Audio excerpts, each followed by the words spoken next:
गुड़हल के पौधे की दो वैरायटी होती है। एक होता है देसी गुड़हल और एक होता है हाइब्रिड गुड़हल। हाइब्रिड गुड़हल में कई सारी वैरायटी आती है। सर्दियों में फूल देने वाले हाइब्रिड गुड़हल और गर्मियों में फूल देने वाले हाइब्रिड गुड़हल। इसके साथ ही कुछ हाइब्रिड गुड़हल ऐसे होते हैं जो पूरे साल फूल देते रहते हैं, लेकिन जो देसी गुड़हल होता है वो सर्दियों में डोरमेंट में चला जाता है। यानी जब बहुत ज़्यादा सर्दियाँ पड़ी होती है तो देसी गुड़हल के अंदर फूल आने बंद हो जाते हैं, लेकिन जैसे ही गर्मियाँ शुरू होती है मई के महीने आते आते जो देसी गुड़हल है वो फूलों से भर जाता है। क्योंकि देसी गुड़हल को खिलने के लिए चाहिए हाई टेम्परेचर और तेज धूप, इसीलिए ये सर्दियों में डोरमेंट में रहता है। लेकिन अगर अभी तक आपके देसी गुड़हल ने फूल देना शुरू नहीं किया है तो इसके ऊपर आपको कौन सा काम करना है और कौन सा 3 ऐसे खाद मैं आज के इस वीडियो में आपको बताने वाली हूँ कि आपका जो देसी गुड़हल है कलियों से फूलों से भर जाएगा। जैसे कि मेरे पौधे आप देख रहे हैं, ये सारे के सारे गुच्छों में कलियां बनाना शुरू कर चुके हैं। चाहे किसी भी रंग के आपके पास देसी गुड़हल है, चाहे वो सफ़ेद रंग का है, चाहे वो पिंक कलर का है, या फिर जो नॉर्मल ज़्यादातर लोगों के पास होता है ये लाल वाला रंग का जो गुड़हल है देसी गुड़हल, ये भी आजकल बहुत ही बढ़िया फ्लावरिंग करता है। लेकिन अगर फ्लावरिंग नहीं करा है तो जो सबसे पहला काम आपको करना है कि आपको अपने देसी गुड़हल को धूप से नहीं बचाना है। ये नहीं कि आप इसको धूप से हटा दो कि तेज़ धूप हो रहा है, गर्मियाँ बहुत ज़्यादा हो रही हैं, कहीं हमारा पौधा सूख ना जाए और आप इसको शेड में रख दो। आपको ऐसा नहीं करना है, आपको इसको तेज़ धूप वाली जगह पर ही रखना है। बस आप इसके अंदर पानी का ध्यान रखेंगे, मिट्टी को आप इसको मॉइस्ट बना करके रखें। ज़रूरत लगता है कि शाम तक इसकी मिट्टी बहुत ज़्यादा सूख जाती है तो शाम को भी आप थोड़ा सा पानी इसको दे दो। अगर आप नया नया पौधा लगा रहे हो इस सीज़न में ला करके देसी गुड़हल का, तो अच्छी वेल ड्रेन्ड मिट्टी में इस पौधे को आप लगाना, यानी कंपोस्ट की मात्रा आप अच्छी रखना। इसके साथ ही मिट्टी में आप कोकोपीट ज़रूर मिला लेना। कोकोपीट से मिट्टी चाहे कितनी भी गर्मी हो हल्की सी मॉइस्ट बनी रहती है। इसके साथ ही अगर अभी तक आपके पौधे ने फूल देना शुरू नहीं किया है तो थोड़ी थोड़ी इसके ऊपर आप कटाई छटाई कर दो। अभी भी गुड़हल के लिए बहुत समय है।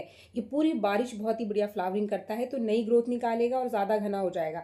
अगर बहुत लंबी लंबी ब्रांचेस है तो इसके टिप को आप एक एक दो दो नोड छोड़ करके कट कर दो तो नए पत्ते ये तेज़ी से निकाल लेगा और कलियां और फूल बनाना भी शुरू कर देगा। सेम काम आपको अपने हाइब्रिड गुड़हल के ऊपर भी करना है। जैसे कि ये देख रहे हैं आप, ये हाइब्रिड गुड़हल है, ये भी फ्लावरिंग कर रहा है। लेकिन अगर आपके पास ऐसे हाइब्रिड गुड़हल हैं जिनकी लंबी लंबी ब्रांचेस है और वो फूल नहीं दे रहे हैं तो बेकार में आप उनकी ब्रांचेस को ना रखो, इसके टिप को कट कर दो। चाहे वो फ्लावरिंग ना करे आपका हाइब्रिड गुड़हल, लेकिन ग्रोथ निकाल लेगा अच्छी, और जैसे ही बारिश अभी शुरू होगी तो फ्लावरिंग करना स्टार्ट कर देगा। तो फ्रेंड्स, ये तो थे कुछ केयर टिप्स। अब मैं आपको बता रही हूँ 3 ऐसे खाद जो कि कोई भी एक आप अपने गुड़हल के पौधे को लगातार गर्मियों में दो।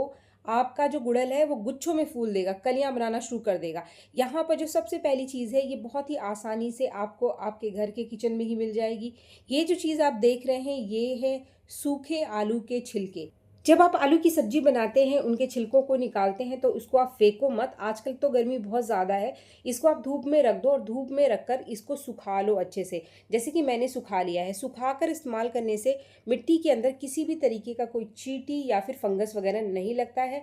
ये जो आलू का छिलका है इसके बहुत सारे फायदे हैं। ये एक नेचुरल सोर्स है पोटाशियम का, इसीलिए हम इसका इस्तेमाल गुड़हल में कर सकते हैं। इसके साथ ही इसके अंदर पाई जाती है फास्फोरस और मैग्नीशियम और भी कुछ छोटे छोटे सूक्ष्म तत्व हैं जो कि मिट्टी में डालने से आपका पौधा फ्लावरिंग करना स्टार्ट कर देता है। इसके साथ ही कलियां वगैरह गिरने की जो समस्या है वो भी कम आती है। इसको अगर आप इस तरीके से देंगे, जो तरीका आज के इस वीडियो में मैं आपको बता रही हूँ, तो ये मिट्टी को फर्टाइल बनाता है, मिट्टी को पोरस बनाता है।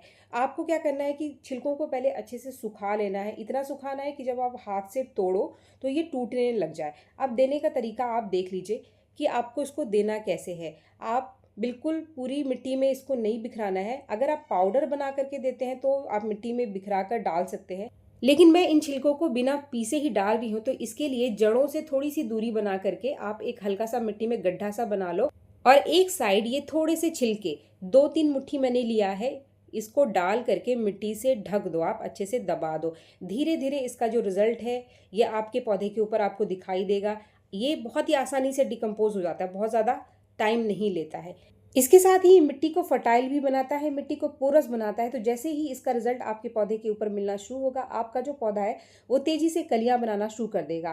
फ्रेंड्स, ये जो खाद मैंने डाला है इसके साथ मैं यहाँ पर एक और चीज़ इसी पौधे को दूंगी, लेकिन वो क्या है, जो दूसरी चीज़ है जो आप अपने गुड़हल के पौधे के अंदर दे सकते हैं वो है केले के सूखे छिलके।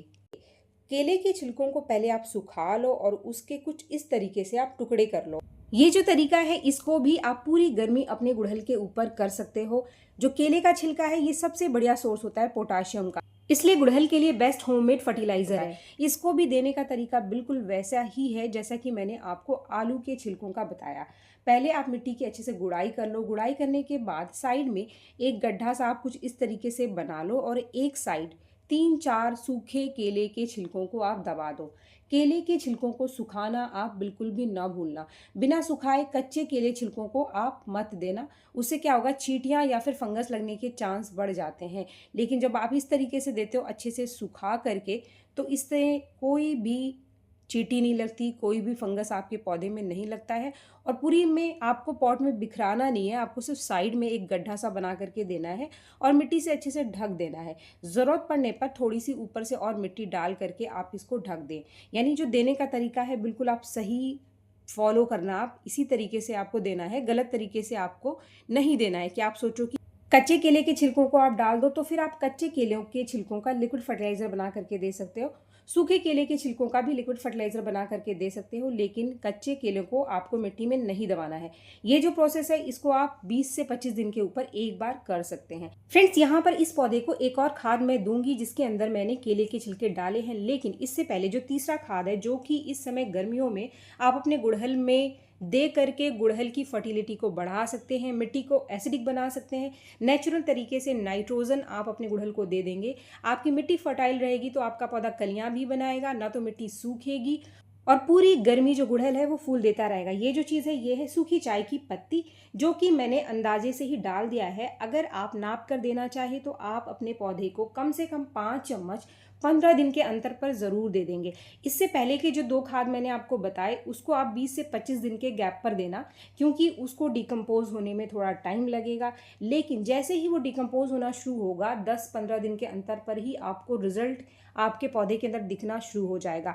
अब ये जो तीनों खाद मैंने जो पौधों में डाले, 3 पौधों में मैंने डाले, तीनों अलग अलग पौधों में डाले। अब यहाँ पर इन तीनों ही पौधों को मैं एक और खाद दे रही हूँ जिससे कि गुड़हल को मिल जाएगी भरपूर मात्रा में नाइट्रोजन और फास्फोरस। ये है गोबर के उपलों का लिक्विड फर्टिलाइजर।